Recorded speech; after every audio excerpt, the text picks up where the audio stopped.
हमने नीट के सपने सजाए, हमने क्या नाम है MBBS के सपने सजाए, मेडिकल कॉलेज में जाने की बात करी।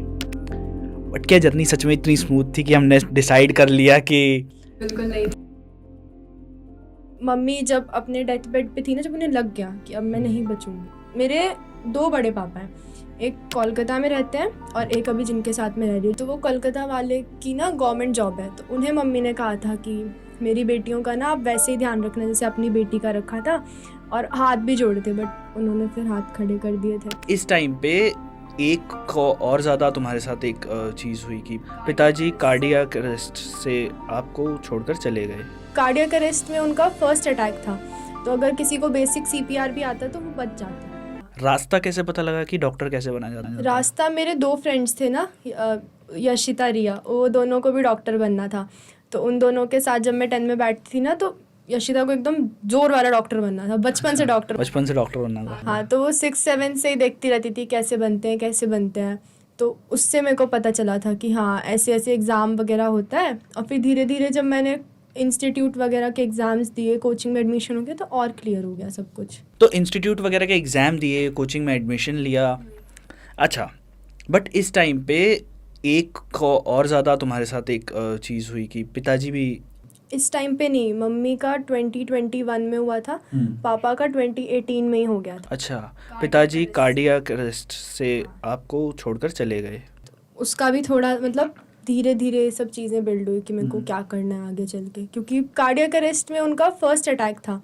तो अगर किसी को बेसिक CPR भी आता तो वो बच जाते, बट सिंस किसी को कुछ पता नहीं था और उन्हें हड़बड़ी में हॉस्पिटल ले गए, एंड आधा घंटा भी तो बहुत होता है ना उस ड्यूरेशन में। एंड इस चीज़ में अभी अवेयरनेस तो फैल रहा है कि कार्डियक अरेस्ट और हार्ट अटैक में क्या डिफरेंस है, कार्डियक अरेस्ट में क्या चीज़ें हो सकती हैं, क्या चीज़ें नहीं हो सकती। अब हो रहा, हार्ट अटैक का कोई अर्लियर सिम्टम भी नहीं होता है कि किसी को कार्डियक अरेस्ट का और कोई सिम्टम भी नहीं होता है। तो लेकिन हाँ, अगर किसी को हुआ है तो उसको हम थोड़ी देर के लिए बचा सकते हैं हॉस्पिटल में हेल्प मिलने से पहले, वो भी नहीं हो पाया था। तो फिर हमने नीट के सपने सजाए, हमने क्या नाम है MBBS के सपने सजाए, मेडिकल कॉलेज में जाने की बात करी।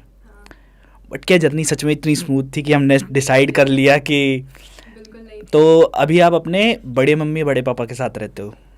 हाँ, बड़ी मम्मी बड़े पापा के मतलब जब मम्मी का डेथ हुआ ना, तो 3-4 हॉस्पिटल्स में उनको दिखाया गया था।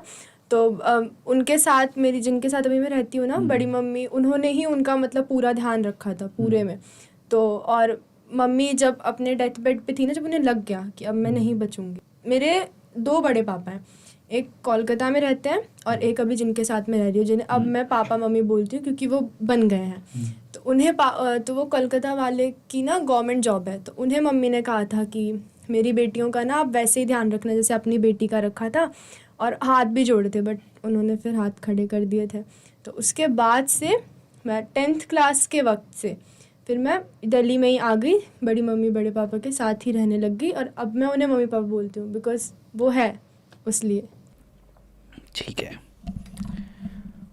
बड़ी मम्मी बड़े पापा ने फिर तुमको सपोर्ट करना शुरू किया। मेडिकल कॉलेज में जाना था, जब मेडिकल के कोचिंग में जब जाना था तब भी कुछ ऐसा फीस का पंगा हुआ था, आई गेस। हाँ, हुआ था। जब 10th के लास्ट में सभी इंस्टीट्यूट्स के स्कॉलरशिप टेस्ट ओपन हो जाता है, तो कई इंस्टीट्यूट्स के मैंने एग्ज़ाम दिए थे। तो अब उसमें से मैंने एक इंस्टीट्यूट चुना जो थोड़ा फ़ी वाइज भी ठीक था, और मतलब ऑनलाइन काफ़ी बड़ा प्लेटफॉर्म भी है वो। तो मैंने वो चूज़ किया। तो अब हुआ कि उसमें रजिस्ट्रेशन का लास्ट डेट होता है, तभी स्कॉलरशिप वाइबल रहेगी। तो अब उस वक्त पे कुछ 10,000 रुपये के आसपास की ज़रूरत थी। ये 2022 की बात है, आई गेस 22 या 23। 2022 की बात है, 23 में तो मैं 11th में थी। ठीक है, तो नहीं, 23 की बात, 22 की बात है, 22 की बात है, 22 की बात है। 23 की बात होगी, 24 और 23 में 25 मेरा को मार्कशीट एग्जाम आ दिया गया था 10th का, तो मतलब मैं 22 में। तो हमने गैप ईयर थोड़ी लिया है। 23-25 में मैंने पेपर दिया, 24 में मैं 12th में थी, 23 में मैं 11th में थी, 22 में कोचिंग में एडमिशन लिया ना दिसंबर के वक्त। अच्छा, 22 से ही कोचिंग स्टार्ट हो गई? हाँ, 22 से स्टार्ट नहीं हुआ, एडमिशन लिया था। ठीक है।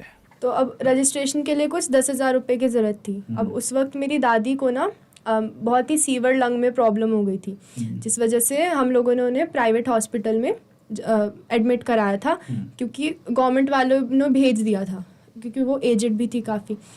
तो अब हुआ ये कि थोड़ा सा हमने एडमिट कराया कि फैमिली का कुछ सपोर्ट होगा, कि वो बड़े पापा सपोर्ट करें शायद। बट हुआ ये कि हम लोग जब हॉस्पिटल ले गए तो कुछ पैसों की हेल्प की और उसके बाद से उसमें भी हाथ खड़ा कर दिए। तो उस वक्त पूरा अकाउंट खाली हो गया, इधर उधर से कर्जे भी चढ़ गए थे सर के ऊपर दिखवाने के लिए। तो उस वक्त पे ऐसा कंडीशन था ना कि हमारे पास 10,000 उस वक्त पे नहीं थे जमा करने के लिए। तो हमने फिर से कॉल किया कि अगर आपके पास हो तो फ़िलहाल दे दो, क्योंकि फिर वो स्कॉलरशिप हट जाएगी, फिर मेरे को ओरिजिनल फ़ीस पे करनी पड़ेगी। तो उन्होंने कहा कि अरे बहुत स्कॉलरशिप निकलेंगी अभी, अगले साल करवा लेना, ऐसे करा लेना, अभी मेरे पास नहीं है, एंड फ़ोन कट कर दिया। उस वक्त पे फिर मैं रोने लग गई कि मम्मी मेरा एडमिशन नहीं होगा क्या, नहीं होगा क्या। फिर मम्मी ने अपनी किसी फ्रेंड से हेल्प ली और फिर मेरा वहाँ पे रजिस्ट्रेशन पूरा करवाया था। इस क्लिप को एंड तक देखने के लिए बहुत बहुत शुक्रिया। अगर आप लोगों को ऐसी ही क्लिप्स देखनी है और ऐसे पॉडकास्ट देखने हैं, नीट के बारे में और ज़्यादा जानकारी चाहिए, तो नीट स्पॉट को ज़रूर सब्सक्राइब करें, क्योंकि ऐसा कंटेंट हम आप लोगों के लिए लेकर आते रहते हैं।